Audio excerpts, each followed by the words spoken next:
Hello student, I am Shalu Rajput on my YouTube channel we do it. आज का हमारा topic class 7 geography के अंतर्गत हम लाइफ इन टेम्परेट ग्रासलैंड के बारे में जानकारी हासिल करेंगे। तो सबसे पहले हमारे लिए जानना ज़रूरी हो जाता है हम जिस टॉपिक के बारे में डिस्कशन कर रहे हैं उसका बेसिस क्या है। इट मीन्स टेम्परेट ग्रासलैंड से पहले हमें ग्रासलैंड के बारे में जानना ज़्यादा ज़रूरी है।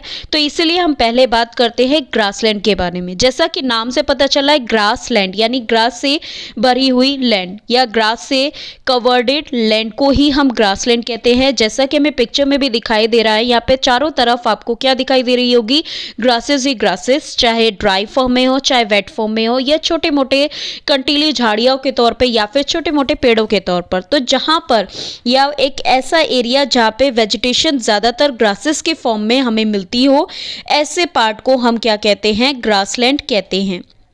ग्रासलैंड के अंतर्गत हमारा जो ग्रासलैंड यानी कि वो क्षेत्र जो कि पूरी तरह से किससे हो, जहाँ पर वेजिटेशन हमारी ग्रासेस के फॉर्म में मिलती हो, वो उस एरिया को हम ग्रासलैंड कहते हैं। दुनिया भर में तकरीबन क्वार्टर पार्ट जो है टोटल लैंड सरफेस का वो किससे कवर्डेड है, हमारा ग्रासलैंड से कवर्डेड है। Quarter part it means 25% part जो है, जो धरती का जितना भी हमारा लैंड एरिया है उसका 25% पार्ट जो है वो हमारा ग्रासलैंड से कवर्डेड है। अब इस ग्रासलैंड के डेवलपमेंट में सबसे ज़्यादा अहम भूमिका जो इम्पोर्टेंट रोल निभाता है वो क्या निभाता है, हमारा क्लाइमेट निभाता है। तो क्लाइमेट जो है वो इन ग्रासलैंड की डेवलपमेंट में काफ़ी इम्पॉर्टेंट रोल है, जिसके बिहाफ पर जो है हमारी ग्रासलैंड जो है दुनिया भर में दो कैटेगरीज में डिवाइडेड है। वो दो कैटेगरीज आपकी क्या है, on the basis of climatic zone, these are one is temperate and second one is tropical. तो देखिए यहाँ पे आपको डिफरेंस नजर आ रहा होगा। टेम्परेट रीजन में जो ग्रासेस है वो आपकी थोड़ी ग्रीनिश है, और जबकि ट्रॉपिकल रीजन में जो हमारी जो है वो ब्राउनिश वेट और ड्राई है, जबकि टेम्परेट में जो ग्रासलैंड्स है वो क्या है, थोड़ी वेट है और ग्रीनरी है। तो ये जो डिफरेंस है ये जो है ये हमारा डिफरेंस जो है डिफाइन करता है कि किस तरीके से टेम्परेट और ट्रॉपिकल जो ग्रासलैंड है उसमें डिफरेंसेस आपको देखने को मिलते हैं। तो आज जो हमारा जैसा कि हमारा टॉपिक है लाइफ इन टेम्परेट ग्रासलैंड, तो हम डिस्कशन करते हैं टेम्परेट ग्रासलैंड के बारे में।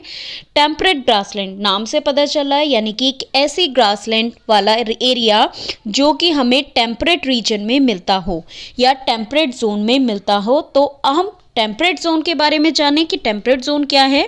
यहाँ पे आपको येलो कलर का जो पार्ट दिख रहा है ये टेम्परेट जोन है, और इन एरियाज में पाई जाने वाली ग्रासलैंड का एरिया को हम क्या कहते हैं, टेम्परेट ग्रासलैंड कहते हैं। ये ज़्यादातर हमारे जो हैं